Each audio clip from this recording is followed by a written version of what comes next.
O Império Romano se tornou o maior sucesso militar não apenas por suas inúmeras guerras vencidas, mas porque foi um dos mais longos impérios mundiais da história, graças ao poder de conquista e autoridade das suas forças armadas. Este especial sobre as Forças Armadas Romanas no primeiro século da era cristã avalia a organização de comando, guerreiros, unidades, armamentos e vida dos combatentes romanos na era imperial. Observatório 7 é um canal interdisciplinar de 7 assuntos que se conversam, sendo eles a história, arqueologia, antropologia, filosofia, ciência, arte e teologia cristã. Curta, compartilhe e se inscreva. O vídeo a seguir está repleto de generalizações e simplificações, utilizando imagens meramente ilustrativas, a não ser quando descritas em legenda. A bibliografia está descrita em anexo e o vídeo é parte de uma série sobre o primeiro século.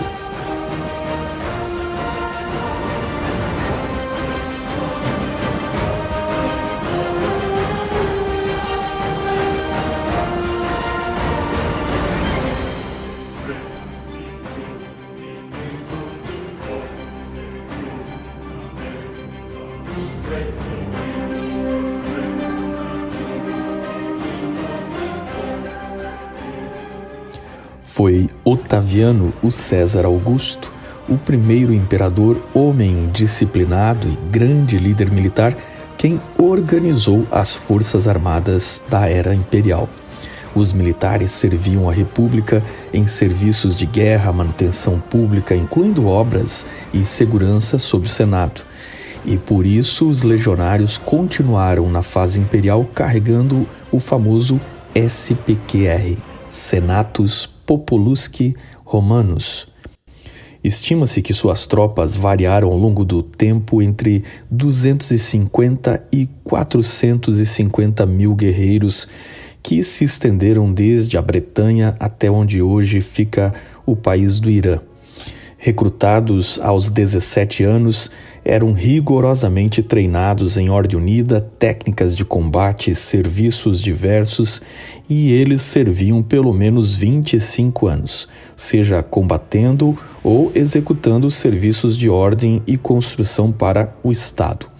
Cada força militar, infantaria, cavalaria ou marinha era conjurada diretamente ao imperador, que normalmente era de origem militar e era, além de primeiro cidadão de Roma com poderes absolutos sobre o Senado, cônsules e sacerdotes, era também o comandante em chefe de todas as forças militares. Durante o Império não havia um alto comando militar. O imperador nomeava conselheiros e decidia tudo com base nas informações dos seus 17 governadores distribuídos nas fronteiras imperiais. Ele nomeava pessoalmente os principais cargos, inclusive os governadores destas províncias. Embora a marinha romana tenha sido fundamental para vencer as guerras púnicas que tornaram Roma um império transcontinental, dando o domínio do mar Mediterrâneo, o que enriqueceu a própria Roma, a marinha não teve depois disso tanto papel em batalhas e ficou legada a auxiliar do exército no transporte de tropas e abastecimento logístico. As galés de remos laterais sofreram pouca evolução desde os dias da Grécia Clássica. As grandes batalhas navais romanas foram ainda nos dias das guerras civis entre os triunviratos. Depois, não havia ameaças a não ser piratas ocasionais. Outro setor independente da infantaria foi a cavalaria, que no início de Roma também não era tão importante, mas adquiriu status muito mais nobre entre as forças imperiais, abaixo apenas dos senadores. A ordem equestre dos cavaleiros, ou eques, geralmente era formada pelos filhos dos senadores. De outra forma, para alguém participar, deveria ter pelo menos a metade da riqueza de um senador, sendo uma aspiração para poucos. Para os filhos do Senado seguia-se o cursus honorum, por onde o jovem assumia tarefas administrativas na magistratura como um questor, que podia ser um tipo de tesoureiro, ou um augure religioso, ainda um tipo de sacerdote, e depois servia como vice-comandante de legiões, para ganhar experiência em combate. Qualquer que seja, o imperador estava direta ou indiretamente ligado à nomeação dos cavaleiros e, portanto, futuros senadores. Esta estrutura foi a ancestral da Ordem dos Cavaleiros Medievais. Um eques ganhava entre 300 mil e 60 mil denários e assumia os mais altos cargos de serviço público do Império. A ala romana, durante o Império, era uma equipe montada cujo significado é asas, devido sua leveza e velocidade, e continha a cavalaria de elite do exército. Eram treinados em manobras complexas. Os alares eram uma cavalaria melhor armada, com cota de malhas e proteção mais pesada, levando lanças e o escudo, sempre adaptado para o movimento montado, sendo plano e de formato oval ou hexagonal. Também podiam levar dardos ou arco e flecha, mas todos tinham uma espada chamada spata, a espada longa que tinha até 1 metro, sendo maior que a espada dos legionários. Ela havia sido copiada dos celtas e, sendo longa, era ideal para um cavaleiro golpear do alto do cavalo. Ao contrário do gládio, a ponta desta era mais arredondada, impedindo o cavaleiro de ferir por acidente o seu pé ou seu cavalo. O cavaleiro também carregava uma adaga curta. As ordens de cavaleiros também contavam com uma cavalaria auxiliar, recrutada de estrangeiros como os celtas, os íberos, os trácios e os citas, que eram grandes cavaleiros. Lutando contra os partas, os romanos copiaram deles e usaram contra eles a cavalaria blindada, os chamados catafracta. E das fronteiras no leste, dentre os sarmatas, eles trouxeram cavaleiros com lanças chamadas de clibanahi. Do norte da África, da região do Marrocos, os romanos recrutaram a cavalaria númida, que galopava sem sela, guiando o animal com apenas uma corda e sem armadura, levando um pequeno escudo redondo de couro e disparando dardos lançados furiosamente, numa velocidade e manobras incríveis. Os númidas e os maures, de onde saiu o termo mouro, eram especialmente temidos por sua velocidade, ataques relâmpagos ou capacidade de perseguição. Nos séculos seguintes também surgiram tropas montadas em camelos dentre os povos aliados nas regiões desérticas, e os elefantes já não estavam mais em uso desde o final das guerras púnicas, no período ainda republicano. Outro destacamento auxiliar das tropas romanas era dos arqueiros, chamados de sagitarianos, e vinham de lugares diversos como Creta, Trácia, Anatólia e especialmente da Síria. Em geral, já usavam o sofisticado e potente arco composto, capacete, um manto e uma túnica. Atiradores de funda eram importados das Ilhas Baleares e eles não usavam armadura, carregando apenas uma bolsa de pano com pedras dentro, chamada glandes. Escaramuçadores sem armadura e com dardos compunham a infantaria leve. Os numeri, chamados scouts, de onde vem o termo escoteiros, eram também conhecidos como exploratores e eram tropas de reconhecimento. Normalmente eram estrangeiros da Germania ou sarmatas nesta função. As legiões ainda eram apoiadas por outras tropas, por exemplo, os auxiliares, que eram organizados em grupos de 500 e constituídos por habitantes do império que não eram cidadãos romanos, chamados de peregrini. E em casos de atos heróicos ou de serviço fiel de longo prazo, um peregrine poderia conferir a este guerreiro e a seu filho a cidadania romana e todos os seus privilégios. Independente da etnia, uma cidade inteira e até escravos poderiam receber a cidadania caso conquistassem a gratidão do imperador. Os auxiliares compunham a cavalaria ligeira, infantaria leve e arqueiros. Havia o apoio dos nativos aliados ou mercenários em tropas chamadas de numeri. Entre as tropas regulares do exército romano havia a guarda pretoriana. Era do tamanho de uma legião e a elite mais fiel e próxima ao imperador, assim como os eques, singulares Augusti, uma tropa de cavaleiros recrutados entre os melhores de cada cavalaria.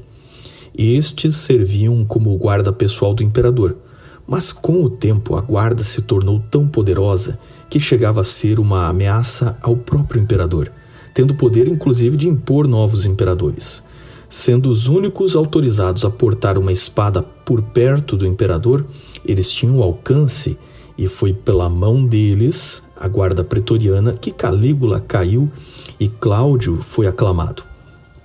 Até o final do primeiro século, eles eram tão poderosos que inclusive iam na batalha com o imperador, e se ele ia para a guerra pessoalmente e caísse, um pretoriano seria o segundo em comando. Pretorianos ocupavam altos cargos e tinham privilégios como, por exemplo, servir menos tempo, receber 3 vezes mais o piso salarial de um legionário comum e usavam um escudo oval, em vez dos escudos retangulares. Um pretoriano era sempre um italiano ou um romano nascido em algum lugar totalmente romanizado. Como os pretorianos se tornaram um poder paralelo e subornável, os imperadores acabaram recrutando guarda-costas pessoais, os Germani Corporais Custodes. Acompanhavam em tempo integral o imperador e sua família.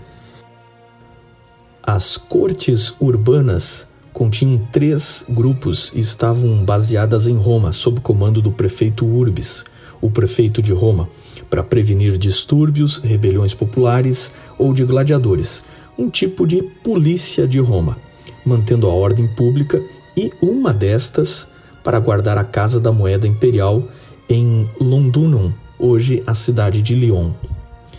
Entre os vigílias, haviam 2 grupos militares em Roma, sendo um a vigia que atuava à noite patrulhando as ruas, fazendo a segurança e caçando escravos fugitivos, e a outra um corpo de bombeiros para combater incêndios que eram constantes na cidade. Entretanto, a marca de Roma era a disciplina da sua legião, com a infantaria pesada composta de legionários cuidadosamente organizados como soldados profissionais e de carreira. O stipendium era o tributo para pagar aplicado aos aliados de Roma durante a República, direcionado aos soldados e normatizado a partir da fase imperial. Um legionário recebia até 250 denários por ano, mas deduziam de seu salário taxas de alimentação, roupas, equipamentos, e no final ele ficava com algo em torno de 75 denários, se não recebesse algum bônus. Para a maioria de plebeus que vinha de famílias pobres, de operários, na incerteza do campo, onde se vivia no nível da subsistência, eles tinham roupa, comida e casa no quartel, vivendo sem fome e, pela primeira vez das suas vidas, sobrando algum dinheiro para guardar para aposentadoria ou para gastar em diversão. Embora arriscassem a vida, devido à alimentação regular, à vida insalubre que o povo comum tinha, um legionário tinha uma média de vida até maior do que o povo civil e ainda podia progredir socialmente. Um centurião ganhava até 4 vezes mais que o legionário e um oficial a partir de 10 vezes mais do que um legionário, sendo que o prefeito chegava a 50 vezes o salário do legionário. Os soldados tinham como vantagem ganhar dotes terrestres, ou seja, quando venciam guerras, eles colonizavam os novos territórios e Roma concedia aos soldados grandes dotes de terras nestas áreas. Um soldado ainda tinha privilégios no seu testamento, herança e direito romano. Em geral, o plano de carreira conferia ao soldado um status social muito respeitável. Além disso tudo, eram motivados pelos espólios, pela pilhagem de guerra e honras especiais como braceletes, coroas de ouro por bravura, inclusive distintivos como aqueles discos chamados de falerae, que eram as medalhas de honra que vemos eles usando em sua armadura. A legião do período imperial era liderada por um general chamado Legatus Leiones, ou legado, que respondia ao governador da província. O legati era um oficial superior de origem aristocrática, um senador entre 30 e 35 anos, e ficava na função uns 4 anos. Abaixo dele estava o tribuno-chefe, Tribunus Laticlávio, um jovem que tentava ascendência para a carreira de senador, que tecnicamente era o segundo em comando na legião, mas não no campo de batalha devido sua inexperiência. Ele era auxiliado pelo terceiro em comando, um prefecti castrorum, o prefeito de campo, um centurião veterano que tinha cumprido seus 25 anos com destaque e era encarregado de treinar a legião como oficial sênior e que cuidava das tropas auxiliares da legião. Na prática, era o prefeito quem manobrava a legião com os centuriões, enquanto os tribunos eram oficiais superiores, mas destinados ao setor mais administrativo. O tribuno-chefe coordenava 5 tribunos chamados de tribuni anusticlavi, que tinham já alguns anos de serviço militar e eram geralmente da classe equestre. Eles supervisionavam uma corte com até 6 centúrias, cada uma destas equivalentes a um batalhão moderno ou grupos de 80 a 120 legionários comandados por um centurião. O centurião era um oficial de alta responsabilidade e o mais velho destes era chamado de primus pilus, o primeiro coluna de lança, e comandava diretamente os primeiros 100 homens da primeira corte de batalha. As demais cortes eram comandadas por centuriões chamados pilus prior, e os demais centuriões da corte eram os primi ordines. Eles eram promovidos e nomeados por oficiais de alto escalão ou até pelo imperador, e cada legião chegava a ter entre 50 e 60 centuriões. Eles eram a espinha dorsal de toda a cadeia de comando, transmitindo e executando os comandos e manobras em campo e cuidando do dia a dia dos legionários. Finalmente, o legionário podia chegar a 3 níveis de salário dentro de sua função como soldado: o piso básico, 1 vez e meia e o dobro do seu salário. Isso era definido pela posição na legião e por suas habilidades pessoais. O centurião contava com o apoio de uma espécie de tenente chamado de optio, que recebia o dobro do salário, e ainda havia um chefe da guarda para cada centúria, o tessararius, equivalente a um tipo de sargento, que ganhava 1 vez e meia o soldo.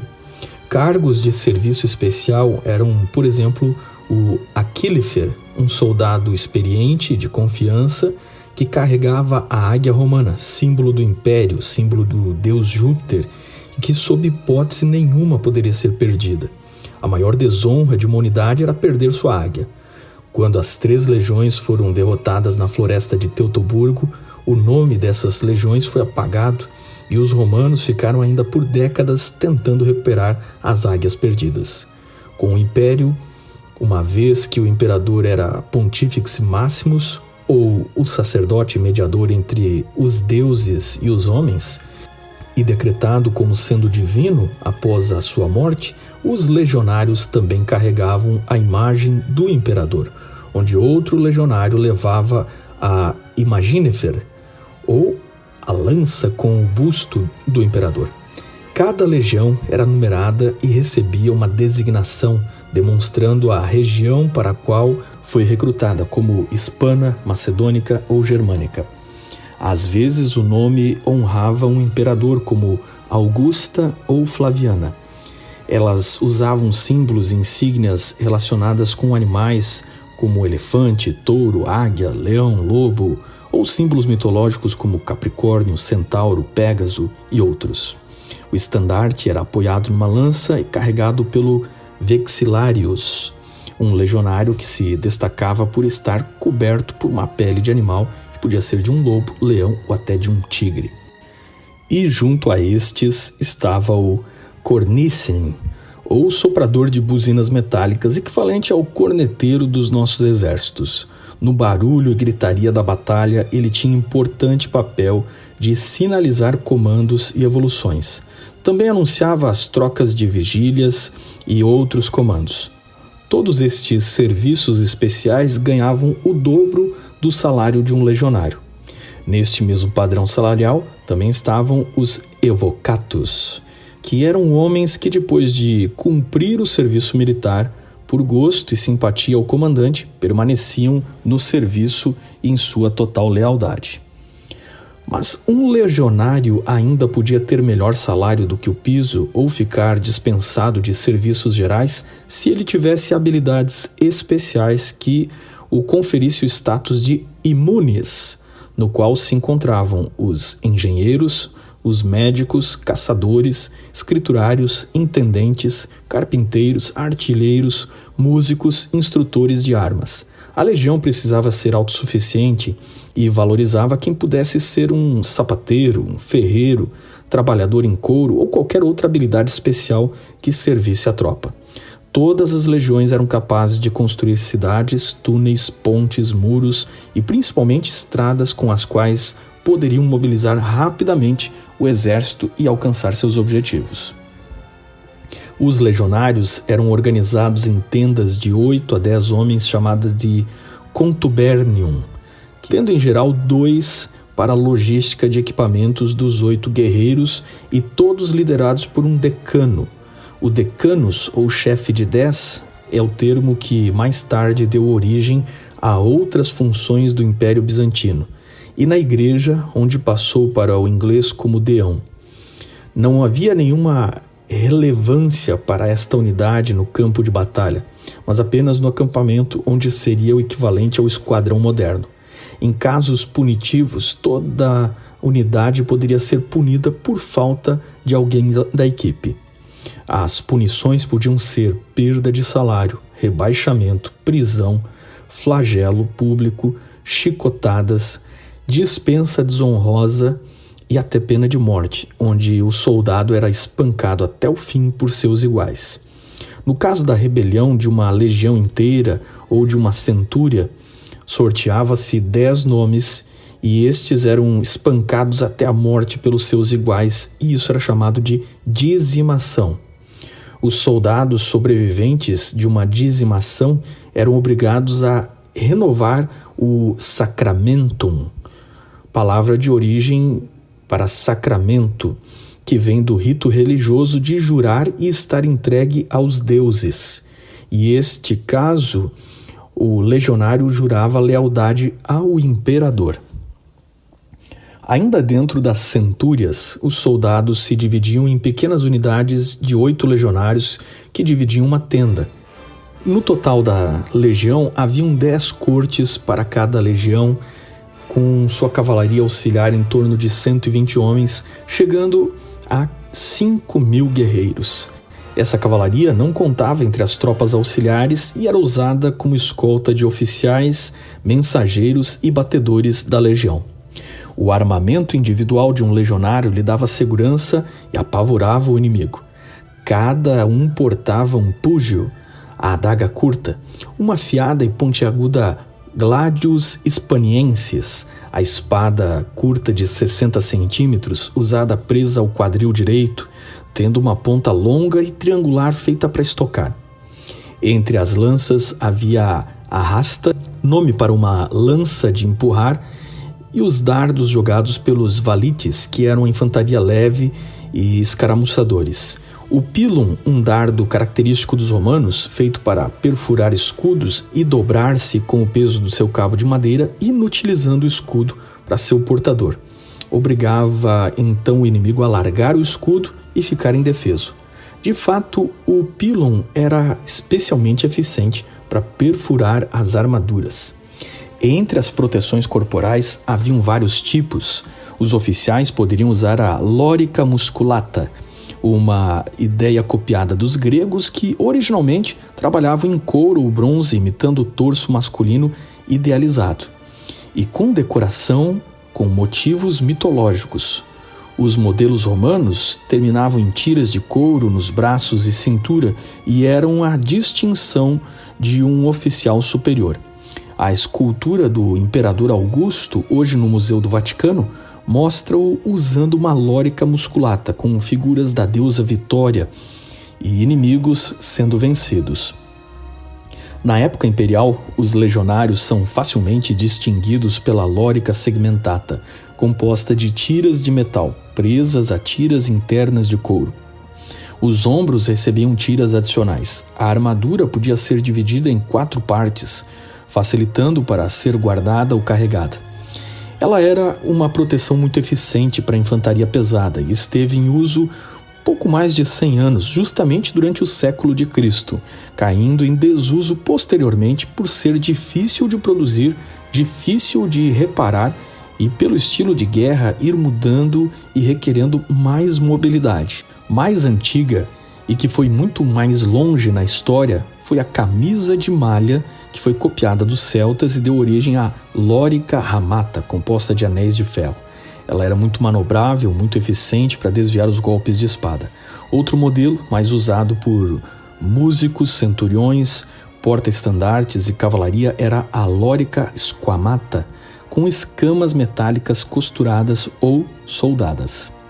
O escudo do legionário, chamado de scutum, era uma defesa da maior importância com múltiplas utilidades, onde além de proteção na batalha servia como abrigo improvisado. Ele evoluiu dos escudos ovais das tribos itálicas e celtas no período republicano e se tornou, durante o período imperial, o escudo retangular com curvatura, onde o corpo do legionário ficava totalmente protegido. Na guerra contra os dácios, estes povos da Trácia desenvolveram uma foice que alcançava a lateral do escudo, ou por cima dele, e cortava-o com um golpe, o que levou os romanos a reforçá-lo com bordas de metal e madeira um pouco mais grossa. Talvez isso tenha deixado ele mais pesado e depois do primeiro século ele foi sendo substituído pelo velho modelo de escudo redondo, que já era conhecido na Grécia Antiga. O scutum contava ainda com uma peça central de metal feita para machucar o adversário. A mais popular tática era o avanço dos legionários sob formação testudo, nome latino para tartaruga, onde todos os lados eram preenchidos com escudos para que a tropa pudesse avançar. Algumas vezes os legionários usavam no braço que segurava a espada uma mânica ou guarda-braços segmentados, semelhante à tecnologia da lórica segmentada. Apenas algumas tropas imperiais usavam proteção para as canelas. Havia vários modelos de capacetes, inclusive com diferentes sinalizadores, como capacetes dos centuriões que tinham a crista alinhada aos ombros em vez de central. A crista, além de ser uma sinalização e uma decoração, servia para diminuir a intensidade de golpes de espada diretamente sobre a parte mais alta da cabeça. O rosto era embalado com proteções, inclusive para o sol e chuva não ferirem os olhos. Os ouvidos ficavam livres, embora houvesse proteção para as orelhas, porque na legião dependia-se muito dos comandos sonoros e o soldado tinha que ouvir perfeitamente. E a nuca era protegida com uma extensão que desviava os golpes de espada. Cada soldado carregava uma bolsa pendurada numa haste com um odre dentro para coletar água, comida para umas 2 semanas, uma panela e um espeto, uma pequena pá, uma pequena enxada, uma foice e uma cesta de vime para remover terra. E uma sudes ou estaca de proteção que era usada para cercar o acampamento. As longas marchas poderiam levar o legionário a carregar 20 quilos de carga por muitos e muitos quilômetros.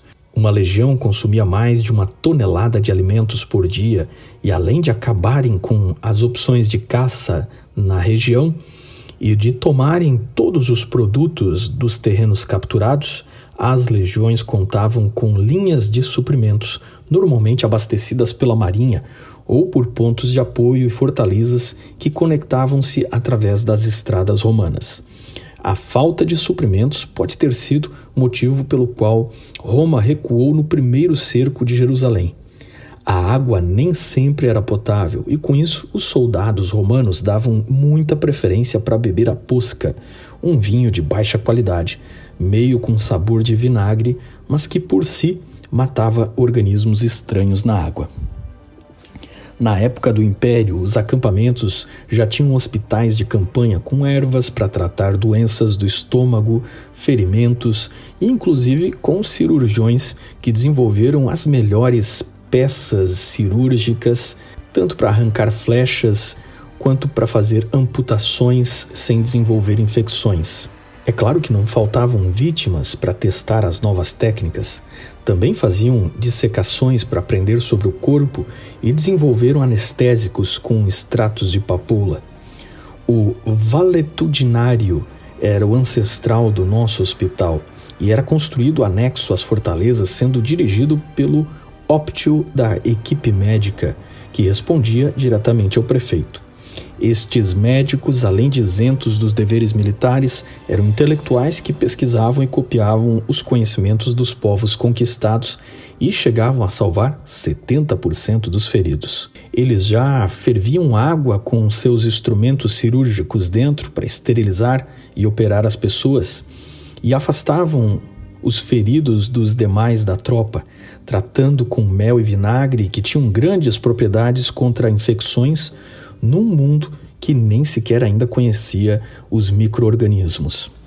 Romanos copiaram máquinas de assalto de todos os povos vizinhos, melhoraram, adaptaram e se tornaram especialistas em guerra de cerco, onde eles cansavam e enfraqueciam a fortaleza inimiga, erodiam suas defesas e atacavam de maneira fatal. A balista era uma poderosa catapulta movida pela torção de tendões que impulsionava a corda de arco e atirava projéteis variados a grande distância, inclusive ganchos que podiam ser usados para escalar ou, no caso da marinha, para capturar navios adversários. Em terra, às vezes ela era carregada numa carroça puxada por animais. O onagro era uma máquina de cerco usada para jogar grandes pedras. O escorpião parecia uma balista menor, mais leve, manobrável, podia estar facilmente em torres de guarda, mas atirava com muita força pesados dardos que derrubavam formações de escudo e cavaleiros. Uma legião poderia ter até 60 unidades como esta. Romanos adaptavam suas táticas de guerra conforme o campo de combate, mas em geral suas legiões poderiam usar arqueiros, escaramuçadores e balistas para iniciar o ataque, provocando reação e baixas entre os adversários. E a seguir, 4 cortes de legionários marchavam silenciosamente e disciplinadamente até chegarem perto do inimigo. E então, com um grito de guerra, atacavam mortalmente, auxiliadas pela cavalaria nos flancos. As outras cortes vinham atrás com efeito de proteção e substituição.